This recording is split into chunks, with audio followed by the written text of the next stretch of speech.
Շարունակելով մեր հանդիպումները քաղաքացիների հետ, այսօր եւս վարելու եմ տաքսի։ Բարև ոնց եք։ Շնորհակալություն։ Նորմալ, դուք ինչպես եք։ Լավ, փակ Աստծո։ Լավ։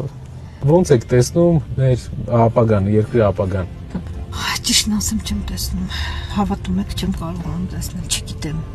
Ահավոր խճճված վիճակ է, որովհետև չեմ պատկերացնում։ Ես ցավում եմ գործնելուց։ Մենակ դա եմ ցավում։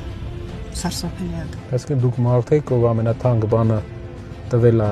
ուղարկել է ինքնակամ Արցախ, Հայաստանի համար։ Ու դիտես, ես Արցախի հետ ոչ մի կապ չեմ ունեցել, մենք չենք ունեցել ոչ հարազատներ, ոչ բարեկամներ, ոչ մեկ։ Առաջի անգամ Արցախում եղել եմ 85 թվականին ամուսինս իր աշխատողների հետ գնացել ենք մենք Արցախ,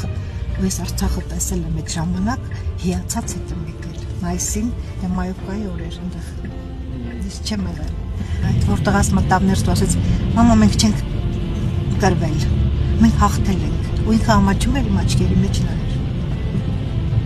Դե հիմա ասեք, ոնց կմտածես ապագա ոնց անել։ Ես չեմ կարող ուշադրես։ Մենակ ցավում եմ։ Մենց բաներ ասեցիք, ես ավելացնելու, ճիշտ որ ասեմ,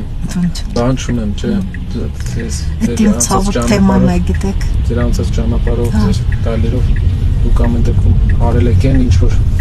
հիմքն է մեր երկրի, ինչը մեզ ապագայում նաև հաղթանակ նրա բերելու։